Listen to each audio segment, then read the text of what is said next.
اس نشست کے اعتبار سے میرا الوداعی تحفہ ہے آپ کے لیے، اور وہ یہ کہ میری جو دینی، ملی، تاریخی، سیاسی، عمرانی جو سوچ ہے، جو فکر ہے میرا، جو 50 برس سے زائد عرصے کے مطالعے اور غور و فکر پر مبنی ہے، جس مطالعے میں میری آنکھیں بنیادی طور پر قرآن اور حدیث ہیں، لیکن یہ کہ دنیا کا مشاہدہ کھول آنکھ، زمین دیکھ، فلک دیکھ، فضا دیکھ، دنیا میں کیا ہو رہا ہے، کیا کیا عوامل ہیں، ماضی کیا تھا، ہم کہاں کھڑے ہیں، اب کہاں جانا ہے، اس پر میری ایک سوچ ہے، میرا فکر ہے۔ پھر یہ کہ ہماری اخروی نجات کا دار و مدار کس چیز پر ہے۔ تاریخ کے بہاؤ کو نہ میں روک سکتا ہوں، نہ آپ روک سکتے ہیں، وہ تو ڈام بہتا رہے گا، اور اس کو فیصلہ کرنے والا صرف اللہ ہے۔ کسی فرد بشر کے اختیار میں نہیں ہے کہ وہ تاریخ کے بہاؤ کو موڑ دے۔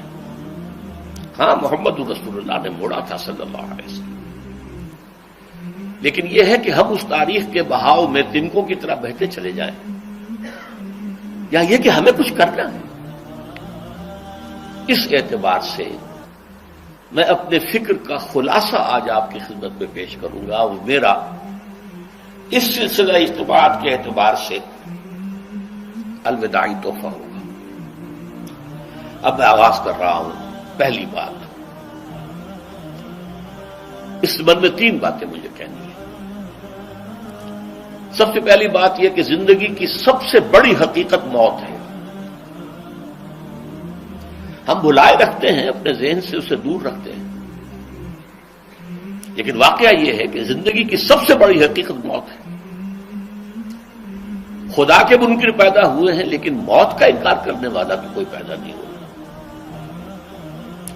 اس لیے میں نے آیت آپ کو سنائی، کل نفس ذائقۃ الموت، ہر ذی نفس کو موت کا مزہ چکھنا ہے، ہر جاندار کو موت کا مزہ چکھنا ہے۔ ثم الینا ترجعون، پھر ہماری طرف لوٹا دیے جاؤ۔ تو زندگی کی سب سے اہم حقیقت موت، اور موت کے بعد رجوع اللہ، آخرت، یہ سب سے بڑی حقیقت ہے۔ ایک حقیقت سب مانتے ہیں، سب جانتے ہیں، دوسری حقیقت کے اوپر پردہ پڑا ہوا۔ میں نے اس اعتبار سے نوٹ کیا، یہ الفاظ قرآن میں 3 مرتبہ ہے، کل نفس ذائقۃ الموت،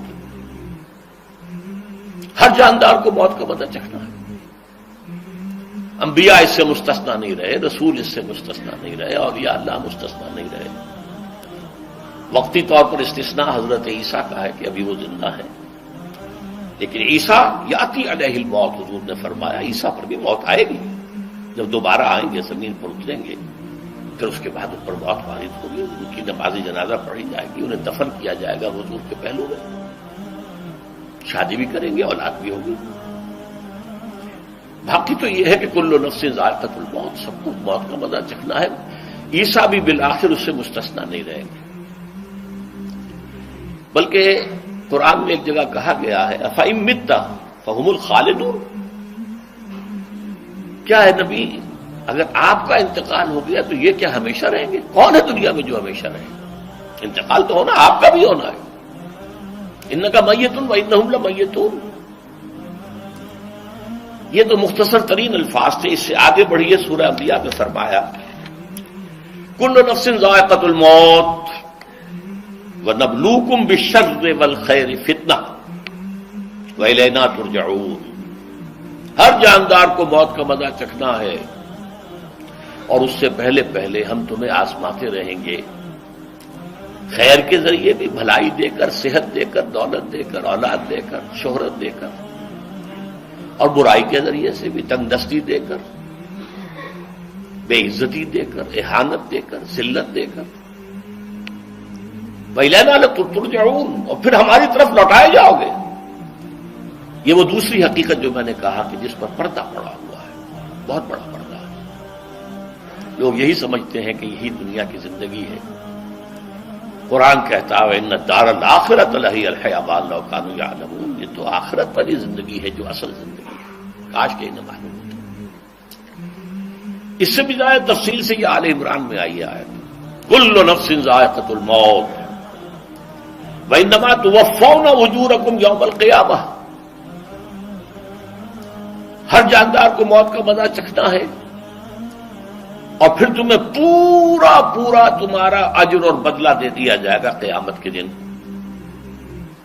فمن زحزح عن النار وادخل الجنۃ فقد فاز، جو کوئی آگ سے بچا لیا گیا اور جنت میں داخل کر دیا گیا وہ تو کامیاب ہو گیا۔ اللہم ربنا اجعلنا منہم، اللہم ربنا اجعلنا منہم، اللہم ربنا اجعلنا منہم۔ وما الحیات الدنیا الا متاع الغرور، اور دنیا کی زندگی تو سوائے دھوکے کے سامان کی اور کچھ نہیں۔ دھوکہ کس معنی میں؟ یہ تمہیں اصل زندگی سے غافل کر دیتی ہے۔ تم کہیں سفر پر جا رہے تھے، تمہارا کہیں گھر تھا، تمہیں واپس آنا تھا، تم راستے ہی میں کسی دلچسپی میں ایسے مگن ہوئے کہ گھر بار سب بھول گئے۔ یہ تو تمہارا عارضی سا سفر تھا، تم نے اسی کو اپنی منزل بنا لیا، اپنا ٹھکانہ بنا لیا، تو دھوکہ دیا اس نے تمہیں۔ ویسے دنیا کی زندگی دھوکہ نہیں ہے، بڑی حقیقت ہے، اس لیے کہ حضور نے فرمایا انما الدنیا مزرعۃ الآخرہ، یہ دنیا آخرت کی کھیتی ہے، یہاں بو گے تو وہاں کاٹو گے، یہاں کچھ کمائی کرو گے تو وہاں اس کا بدلہ ملے گا۔ اس اعتبار سے دنیا بہت بڑی حقیقت ہے، ایک ایک لمحہ بہت بڑی قیمتی شے ہے، لیکن اگر یہ دنیا تمہیں آخرت سے غافل کر دے تو اس سے بڑا دھوکے باز اور کوئی نہیں۔ یہ اصل دجال ہے۔ میں نے تقریباً 60 برس کی عمر کو جب میں پہنچا تھا تو موت کا انتظار شروع کر دیا تھا۔ میرے قریبی احباب کو معلوم ہے، میں کہتا رہا، یہ بھی کہتا رہا کہ بھائی میں اپنے حصے کا کام کر چکا، جتنی صلاحیت اللہ نے دی تھی، جتنی بھی میرے اندر استعداد تھی، میں اس کو بھرپور طریقے پر استعمال کر چکا۔ دم واپسی برسر راہ ہے عزیز و اب اللہ ہی اللہ ہے، یہ میرا معاملہ رہا ہے 60 برس کی عمر سے۔ اس کے بعد اللہ نے مزید 14 برس دیے ہیں، یہ نافلۃ لک کے درجے میں کہتا ہوں، اس کا اللہ کا عطیہ خصوصی ہے، نفل ہے، ہمیشہ کہتا رہا۔ مسنون زندگی تو 61 برس ہے ہمارے حساب سے۔ علامہ اقبال کے بارے میں سنا ہے کہ رویا کرتے تھے کہیں میری عمر حضور کی عمر سے زیادہ نہ ہو جائے۔ وہ 6 مہینے کم ہی رہی ہے حضور کی عمر سے۔ جو حضور کی عمر تھی وہی حضرت ابو بکر کی، وہی حضرت عمر کی، وہی حضرت علی کی۔ ہاں، حضرت عثمان 82 برس کے ہوئے ماشاءاللہ۔ پھر یہاں کے مجددین میں سے وہی عمر حضرت شیخ احمد سرہندی کی، وہی شاہ ولی اللہ دہلوی کی۔ ہاں، شیخ عبدالحق محدث دہلوی رحمۃ اللہ علیہ 82 برس کے ہوئے۔ لیکن یہ میں کہا کرتا تھا مسنون عمر تو 61 برس ہے، جسے ہم 63 کہتے ہیں، وہ اصل میں ہمارے حساب سے 61 بنتا ہے۔ وہ 63 قمری ہے، جو 9 دن کم ہے، قمری سال جو ہے وہ شمسی سال سے۔ بہرحال میں اس وقت سے منتظر تھا، لیکن جو بھی وقت اللہ نے دیا ہے، اللہ کا شکر ہے، وہ مفید کاموں میں لگا ہے۔ ان میں خاص طور پر میں سمجھتا ہوں کہ اللہ کا مجھ پر سب سے بڑا احسان، اور مجھے پر نہیں، بہت بڑے پیمانے پر لوگوں پر جو احسان ہوا ہے، وہ میرا 1998 کا دورہ ترجمہ قرآن جو کراچی میں ہوا تھا۔ 1998 کے مارچ میں میرا بڑا آپریشن ہوا، دونوں گھٹنے تبدیل کیے گئے، لیکن 98 کے آخر میں، حالانکہ میں چل نہیں سکتا تھا، کراچی میں مسجد جو ہے اونچی ہے، دوسری منزل پر ہے، تو خاص ریمپ بنایا گیا جس کے ذریعے میں ویل چیئر پر مجھے لے جایا جاتا تھا، میں نے درس دیا۔ اس درس کی گزشتہ چند سالوں سے پوری دنیا میں جو گونج ہوئی ہے اللہ کے فضل و کرم سے، اللہ کوئی حکمت خداوندی اس کے ساتھ وابستہ ہے۔ اس میں میرے کسی کام کو دخل نہیں ہے، میری کسی کوشش کو دخل نہیں ہے۔ میں نے تو جو درس میں دیتا آ رہا تھا سن 85 سے دورہ ترجمہ قرآن، البتہ یہ بات ضرور ہے کہ میں نے محسوس کیا تھا کہ سن 98 کے اس درس میں دورہ ترجمہ قرآن کے مجھے خصوصی انشراح حاصل تھا۔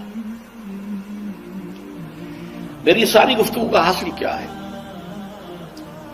دیکھیے، نظریاتی تحریکوں کا تعلق اشخاص سے نہیں ہوتا، ٹھیک ہے، کوئی اس کا داعی ہوتا ہے، کوئی اس کا مؤسس ہو جاتا ہے، کوئی اس کا آغاز کرنے والا ہوتا ہے، لیکن نظریاتی تحریک افراد سے وابستہ نہیں ہوتی۔